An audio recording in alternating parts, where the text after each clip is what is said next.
राजस्थान के सियासी मैदान में उपचुनाव का महासंग्राम। 7 सीटों पर घमासान, कौन मारेगा बाजी? कांग्रेस या बीजेपी?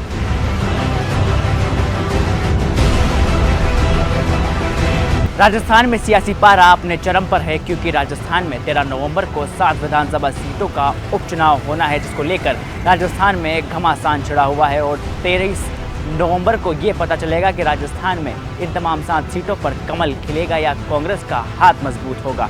इस बार का ये उपचुनाव कांग्रेस और बीजेपी के लिए प्रतिष्ठा का सवाल भी बना हुआ है। सियासी गोटियों का खेल किसकी चाल होगी भारी?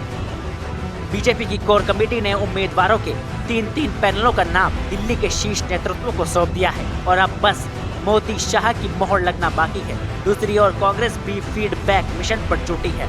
जमीनी स्तर पर जुड़ाव रखने वाले मजबूत चेहरों को ढूंढा जा रहा है ताकि पार्टी की पकड़ बरकरार रहे। हनुमान बेनीवाल की धमकी, गठबंधन या अकेले खेलेंगे मैदान?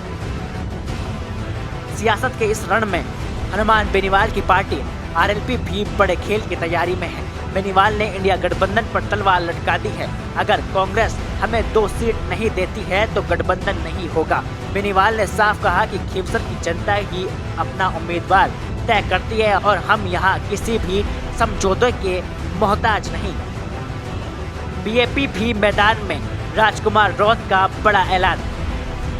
उधर भारत आदिवासी पार्टी बीएपी ने 3 सीटों पर चुनाव लड़ने की योजना बना ली है। राजकुमार रौत ने कहा कि 84 सलुम्बर और दौसा में बीएपी पूरी ताकत से उतरेगी और गठबंधन पर बोलते हुए रौत ने साफ संकेत दिया कि अभी किसी भी पार्टी से डील नहीं हुई है, लेकिन राजनीतिक समीकरणों में कभी भी बदलाव हो सकता है।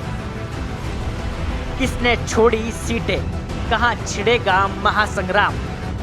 इन 7 सीटों पर उपचुनाव इसलिए हो रहा है क्योंकि कई विधायकों ने सांसद बनते ही विधानसभा से इस्तीफा दे दिया था। खींवसर से हनुमान बेनीवाल, देवली उनियारा से हरीश चंद्र मीणा और दौसा से मुरारीलाल मीणा ने इन तमाम सीटों से जीत हासिल की और लोकसभा में अपनी मजबूत पकड़ बनाए और तमाम सीटों से अपना विधानसभा तक का सफर खत्म किया। तो वहीं रामगढ़ और कांग्रेस विधायक जुबेर खान और सलुम्बर सीट बीजेपी विधायक अमृतलाल मीणा के निधन के बाद खाली हुई।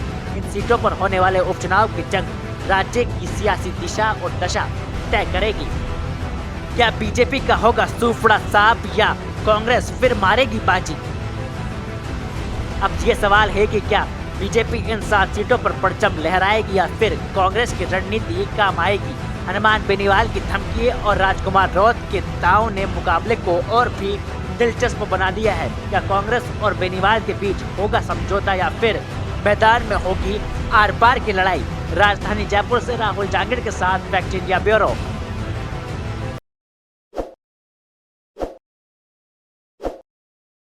ताज़ा खबरों के लिए विजिट करें द फैक्ट इंडिया की वेबसाइट और डाउनलोड करें द फैक्ट इंडिया ऐप।